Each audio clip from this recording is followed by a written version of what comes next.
say something about Steven Sotloff. I think the first thing that I want to say is just, again, to say sorry to his friends and family and the other people who knew him and cared about him. Of course, I did not want him to be murdered. I've thought about it. I've thought about it over the past 2 weeks. The conglomerate has made everyday life almost a life or death proposition, and it really shouldn't be that way. And I have thought about this because I feel bad. I feel bad that he was murdered. I feel bad that I was having so much difficulty at the time, and so of course did not respond entirely in a sensitive way. I guess the only thing that I can say is that I am in a situation. 777VA9.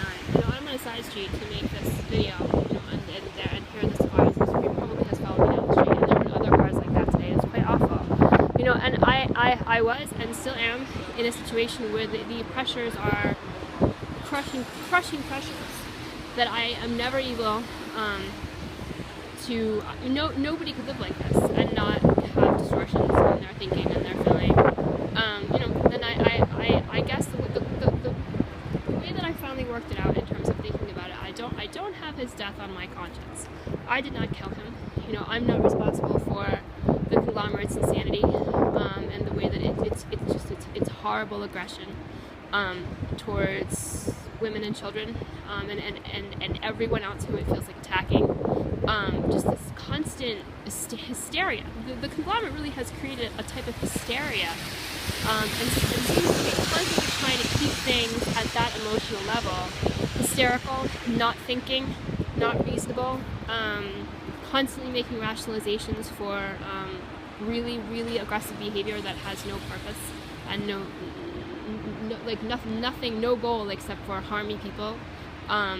Even sometimes just harming people in a sadistic type of way, and they have spread their message all around the world, and they have gotten something back in return that is even worse in terms of the actual actions that are being taken.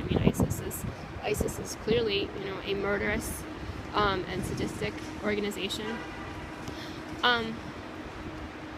I think I'm right in saying that very soon after I filmed the first video that I filmed in terms of talking about the death of the first reporter, it seems to me that ISIS rounded up a bunch of soldiers, that had been fighting against him and that were captured and just killed them all. So I think also something that I said in the first video that I made was that I never do know how much influence I actually have. And of course all of the pressures that were there before are still there. It's quite blind. It's very blind. This just sort of murderous drive forward to destroy the lives of anyone who says no. I'm talking about the conglomerate. And it seems that they've.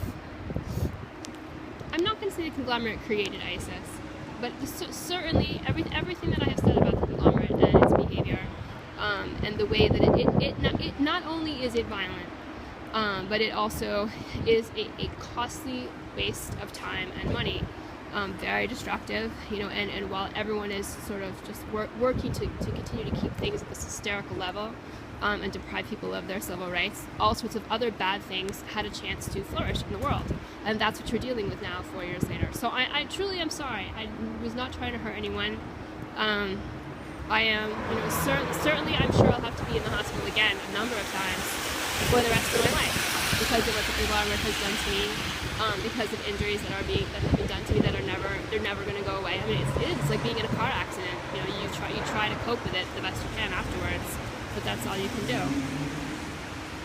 And that's what my life is like, and that's what it's going to be like for the rest of my life. And so, I'm doing what I'm able to do. Certainly right before I put myself in the hospital, I was feeling like I couldn't even get through from one day to the next anymore. And when I start to feel that way, the best thing for me is to be somewhere that I, could not successfully plan to kill myself. I'm going on the assumption that that's the world would not necessarily be a better place if I were gone. So dead, that kind of thing. It's quite horrible to work as hard as I do, work as hard as I have, and to continue to have people, you know, just sort of use the most insanely trivial excuse to make my life even harder every day.